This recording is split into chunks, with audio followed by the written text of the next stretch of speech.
गुस्से वाला जो कंटेंट होता है वह बाकी शांत कंटेंट की तुलना में ज्यादा तेजी से ट्रेवल करता है। कोई व्यक्ति चाहेगा कि आप पत्थर उठाएं और सामने मार दें और आप ऐसा ही कर बैठेंगे। अब अगर आपको कोई आक्रोशित कर सकता है तो ये आपकी शक्ति का बोधक नहीं है, ये आपके कमजोर होने का बोधक है। ये दिखाता है कि आपके इमोशंस पर कोई नियंत्रण नहीं बचा। अब आप केवल इस्तेमाल होने वाली वस्तु हो गए।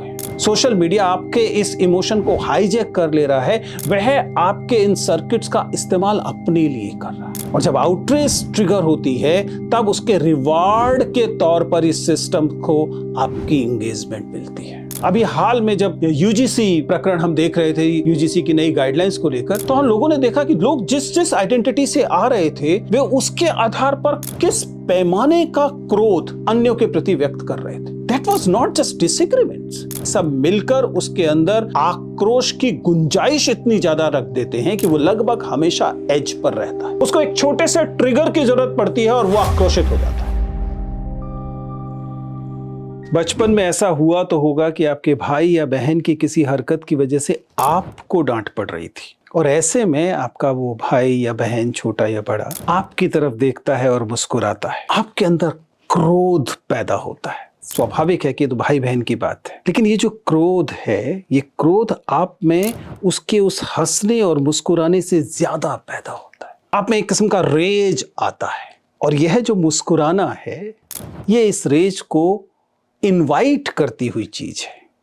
यही रेज बेट है। 2025 में ऑक्सफोर्ड यूनिवर्सिटी प्रेस ने रेज बेट को word of the year declare किया।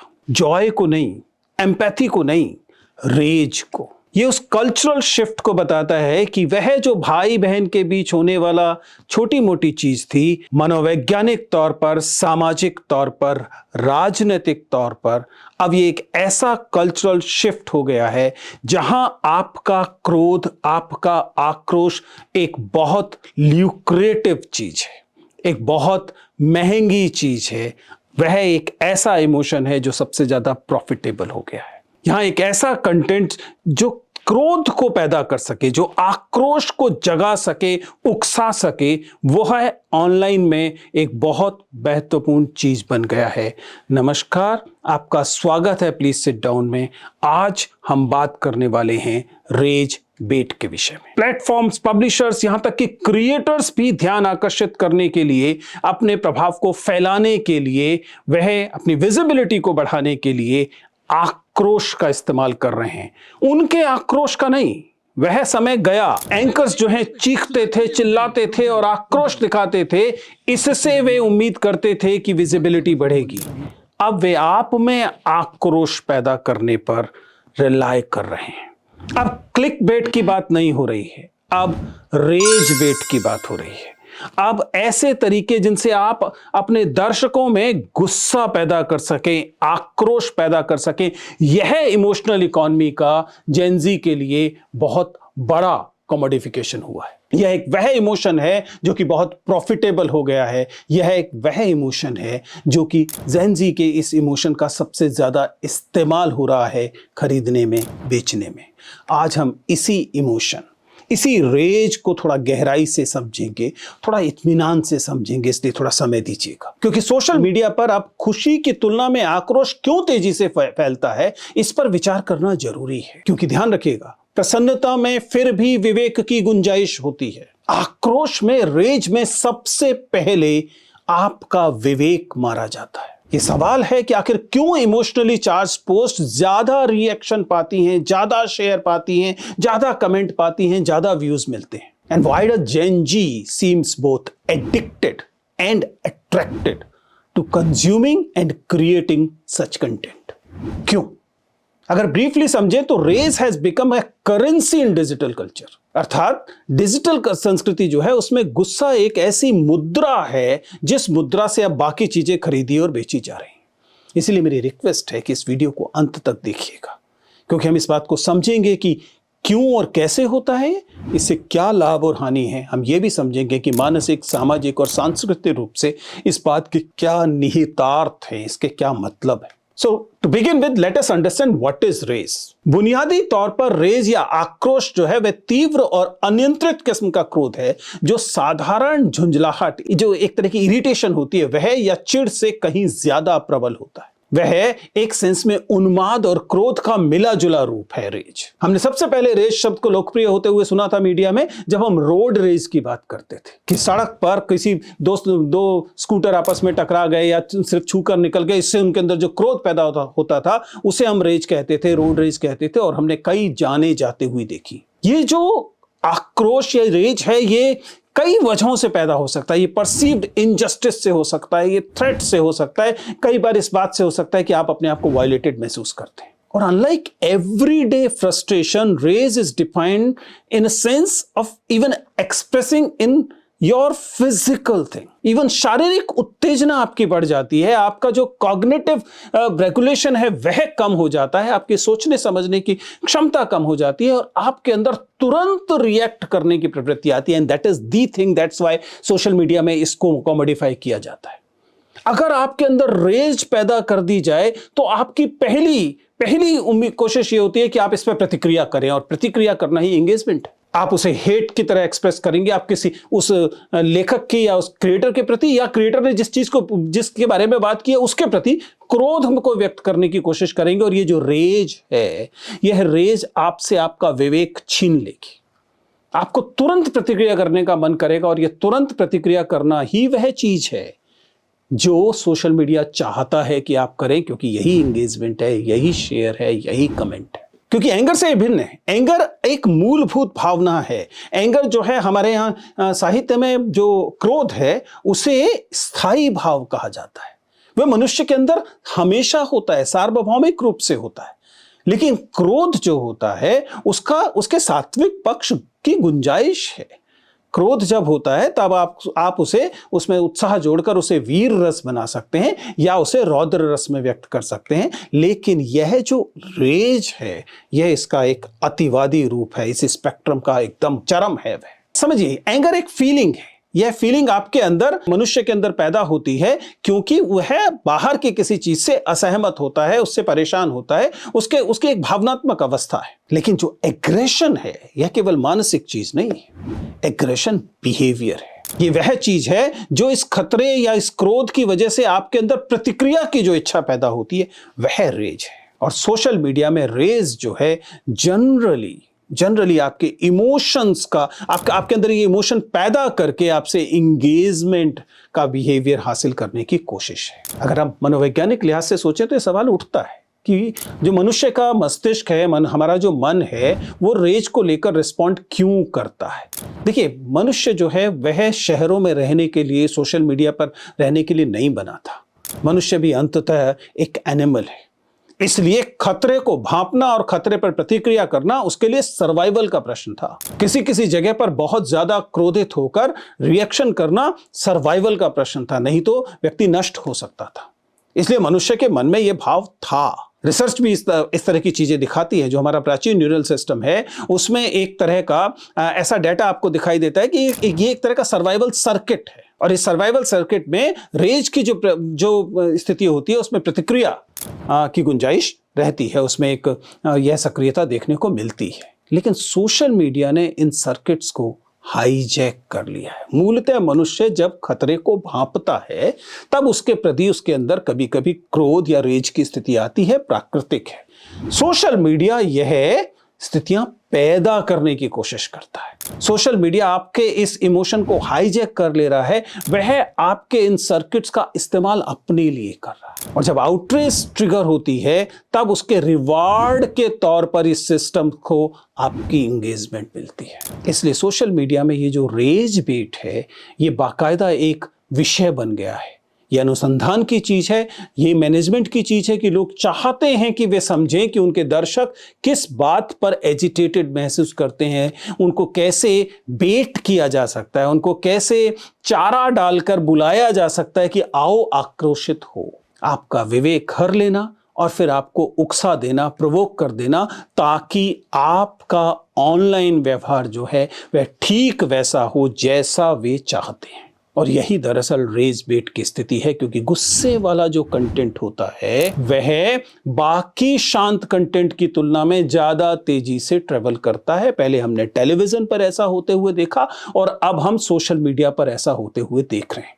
वो जो चीखते चिल्लाते एंकर थे, उनको दरअसल क्रोध नहीं आ रहा था, वो आप में क्रोध पैदा करना चाहते थे। इसलिए उन्होंने पहले ऐसे शत्रु निर्मित किए जिन शत्रुओं को देखते ही आपको गुस्सा आने लगे, और ये शत्रु उन्होंने निर्मित किए थे, मैन्युफैक्चर्ड थे। हमने बार बार अटेंशन इकोनॉमी की बात की है। अब अटेंशन इकोनॉमी का वह संस्करण चल रहा है जिसे हम आउटरेज इकोनॉमी कहते हैं। यहां आउटरेज जो है वह संयोगवश नहीं हो रहा है, it's not an accident, it's a product. ये एक ऐसा कंटेंट है जो जानबूझकर गुस्सा भड़काने के लिए बनाया जाता है। इस रेज बेट में आपकी जो इमोशनल प्रतिक्रियाएं हैं उन्हें उकसाने के लिए ही डिजाइन किया गया है। बाकायदा रिसर्च करके देखा जाता है कि आप किस चेहरे के किस भाव से रेज बेटेड महसूस करेंगे। ध्यान रखिएगा, जब एक कंटेंट क्रिएटर आप में रेज पैदा कर देता है तो वह प्रसन्न होता है, उसको ज्यादा लाइक्स मिलते हैं, उसको ज्यादा शेयर मिलते हैं, उसको ज्यादा व्यूज मिलते हैं, वो तो प्रसन्न होता है। लेकिन जो रेज बेटेड होता है, जैसे कि अगर आप रेज बेटेड हैं, आपको रेज बेट किया गया, आप क्रोधित हो गए, उस क्रोध में आपने कोई प्रतिक्रिया भी कर दी, उसके बाद आप दरअसल खाली महसूस करते हैं, आप इमोशनली ड्रेन्ड महसूस करते हैं। उस विवेक वाली स्थिति में वापस आने में आपको समय लगता है। आपने समय खोया, आपने इमोशनल बैलेंस खोया और आप दरअसल किसी और की कठपुतली बने। ऐसा मत समझिएगा कि ऐसा केवल ट्रॉल्स करते हैं, ऐसा मत समझिएगा कि केवल फ्रिंज अकाउंट्स में ऐसा होता है, मेजर अकाउंट्स में ऐसा होता है। क्योंकि रेज ओरिएंटेड कंटेंट जो है वह इस समय हेडलाइन बनता है। आप अखबारों की कंटेंट को देख सकते हैं। आप पिछले कुछ समय से अखबारों की हेडलाइंस को समझने की कोशिश कीजिए। वे हेडलाइंस आप में क्रोध पैदा करने की कोशिश करती हैं। वो किसी समाज की विसंगति को भी बताती हैं, तो इस तरीके से बताती हैं कि उसका जो सबसे ज्यादा इमोशनली चार्ज्ड हिस्सा है वह हेडलाइन में पहुंचे। इस पूरी अटेंशन इकोनॉमी में रेज प्यार से ज्यादा, शांति से ज्यादा, तार्किकता से ज्यादा, इनफैक्ट किसी भी और इमोशन से ज्यादा, संवेदना और एम्पैथी से ज्यादा बिकने वाली कमोडिटी बन गया है। इसलिए कोई फर्क नहीं पड़ रहा कि क पक्ष एजिटेटेड महसूस करेगा या ख पक्ष रेज्ड महसूस करेगा।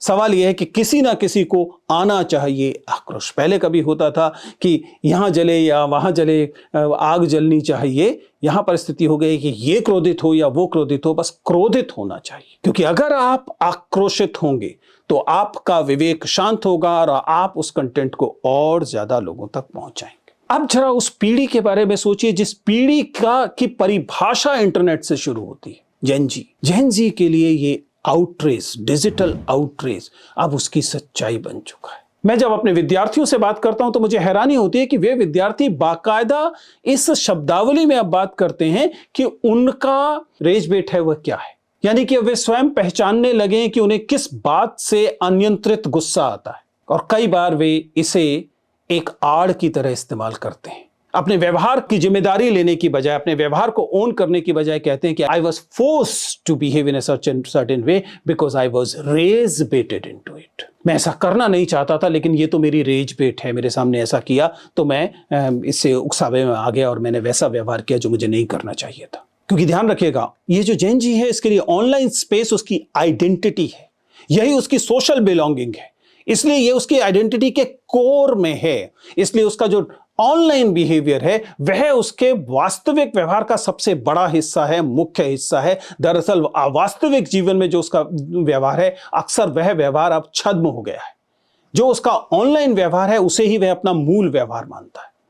और ये आउटरेज, ये रेज दरअसल खासतौर से ऑनलाइन रेज जो है, अब ये हमारी पीढ़ी का एक बहुत बड़ा इमोशन हो गया। और ऐसा समाज जब चल रहा हो, जो हर कोई चाहता है कि आप आक्रोशित हो, एक ऐसा समय चल रहा है जिस समय कि हर क्रिएटर चाहता है, हर इन्फ्लुएंसर चाहता है, हर सोशल मीडिया प्लेटफॉर्म चाहता है, हर मीडिया हाउस चाहता है कि आप क्रोध में रहें, आप आक्रोश में रहें, आप रेज में रहें।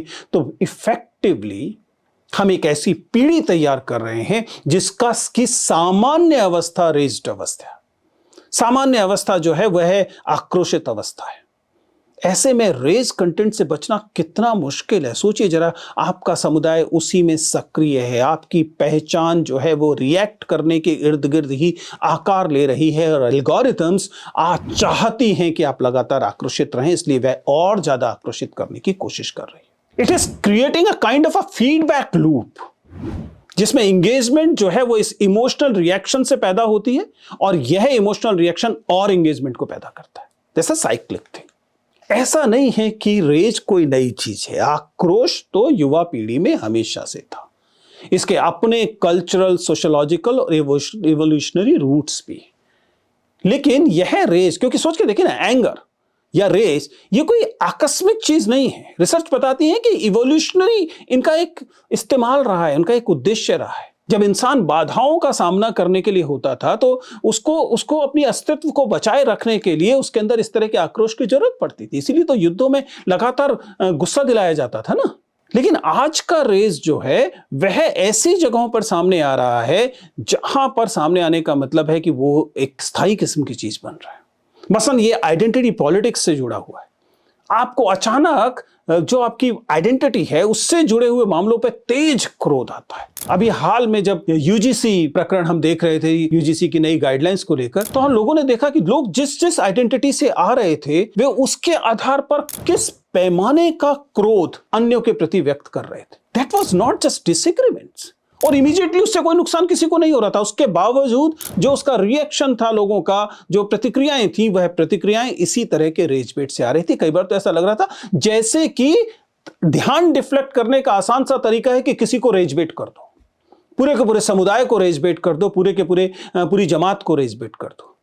या फिर ऑनलाइन रेपुटेशन का सवाल, लोग अगर अपनी ऑनलाइन रेपुटेशन को प्राइमरी रेपुटेशन मानने लगे तो वहां पर लड़ना उन्हें जरूरी जान पड़ता है। या इसी से जुड़ी हुई कम्युनिटी बॉन्डिंग का सवाल भी है। जैन जी जो कि एक तरफ डिजिटल नेटिव जनरेशन है, उसके लिए इकोनॉमिक सवाल, उसके लिए क्लाइमेट चेंज का सवाल, उसके लिए कल्चरल नैरेटिव्स का सवाल, ये इतने ज्यादा अहम हो जाते हैं कि ये सब मिलकर उसके अंदर आक्रोश की गुंजाइश इतनी ज्यादा रख देते हैं कि वो लगभग हमेशा एज पर रहता है। उसको एक छोटे से ट्रिगर की जरूरत पड़ती है और वो आक्रोशित हो जाता है। और ये ट्रिगर जब इन्फ्लुएंसर, क्रिएटर और एंकर पहचानने लगते हैं कि क्या चीज ट्रिगर हो सकती है, कभी किसी व्यक्ति की तस्वीर ट्रिगर हो सकती है, कभी किसी का डायलॉग ट्रिगर हो सकता है, कभी किसी मीम की कोई लाइन ट्रिगर हो सकती है, उस ट्रिगर का इस्तेमाल आपको और ज्यादा आक्रोशित करने या आपके आक्रोश को फट पड़ने के लिए, आतुर कर देने के लिए पर्याप्त होता है।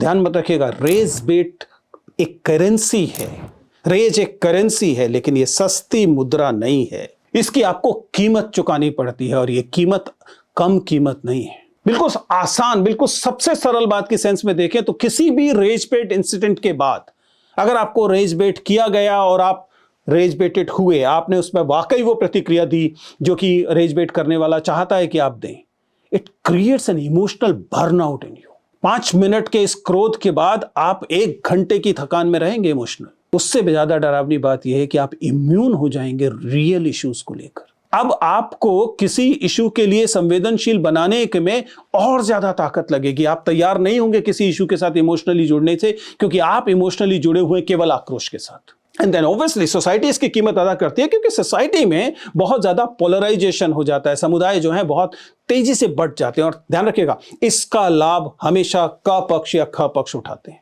जो लोग इस पोलराइजेशन में बंटते हैं, एक दूसरे का सर फोड़ने को तैयार हैं, इतने आउटरेज्ड महसूस कर रहे हैं, वो इसका लाभ नहीं उठाते हैं। रेज बेट दरअसल सफल इसलिए होता है कि हमारे दिमाग की ये प्रतिक्रिया है कि जब सामने कोई ऐसी खतरनाक चीज दिखती है तो वो अपना दिमाग बाकी सोचने समझने को स्थगित करके अपनी सारी जो मानसिक ऊर्जा है उसे केंद्रित करता है उस खतरे के प्रति जो उसका परसीव्ड खतरा है। आजकल ये परसीव्ड खतरा नकली खतरा है, पैदा किया है सोशल मीडिया ने। सवाल यह है कि क्या इस रेज को पॉजिटिव डायरेक्शन में मोड़ा जा सकता है? क्या ऐसा कोई तरीका है कि हम इस रेज का इस्तेमाल कर लें किसी बेहतर चीज के लिए, किसी पॉजिटिव चीज के लिए?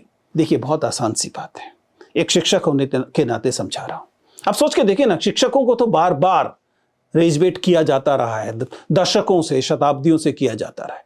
विद्यार्थी जहाँ मौका लगते ही ऐसा कोई रिएक्शन देने की कोशिश करते हैं जिससे टीचर को गुस्सा आ जाए। सामान्य बात है, स्कूलों में होता है, कॉलेजेस में होता है। लेकिन जब आप में एक स्थिरता आ जाती है तो आप जानते हैं, ऐसा नहीं है कि क्रोध एक ऐसा इमोशन है जो नहीं आने देना है, लेकिन क्रोध को प्रोसेस करना, जो आउटरेज है, जो रेज है और जो वास्तविक सात्विक क्रोध है, इन दोनों में अंतर ही ये है। क्रोध प्रोसेसिंग की गुंजाइश देता है।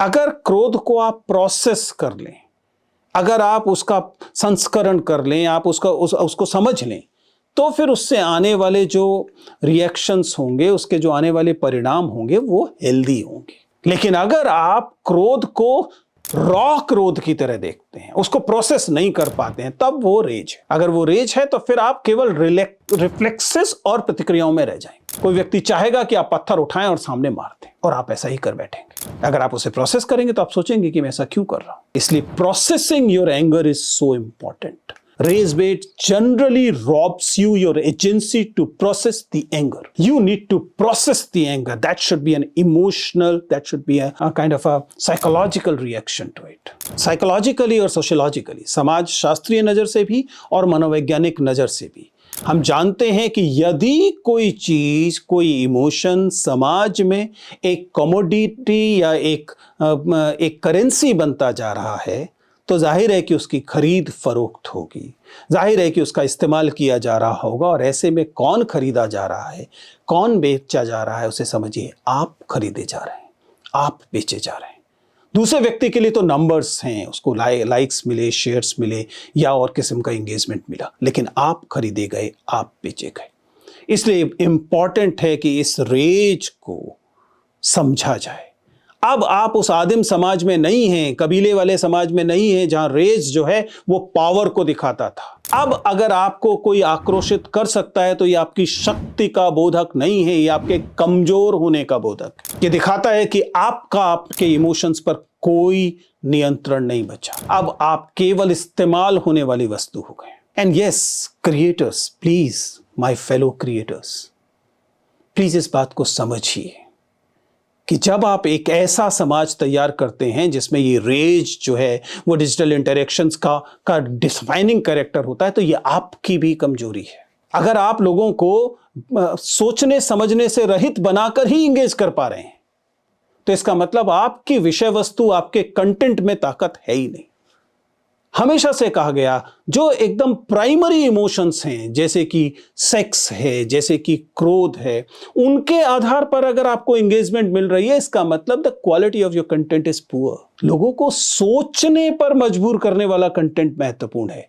लोगों से सोचने की क्षमता हर लेने वाला कंटेंट कमजोर कंटेंट है। इसलिए रेज बेट से बचिए। आप क्या सोचते हैं? If you are a creator, please tell me, and if you are not a creator, you are only consume creations of others, तब भी आप बताइए, प्रतिक्रिया देकर बताइए कि कब कब आपने महसूस किया कि आपको रेज बेट किया जा रहा है, या क्या अब आप महसूस करते हैं कि कभी आपकी जो प्रतिक्रिया थी वो एक रेज बेटेड प्रतिक्रिया थी। क्योंकि रेज बेट जब आप समझना शुरू करेंगे तो इस चारे को नकारना भी शुरू करेंगे।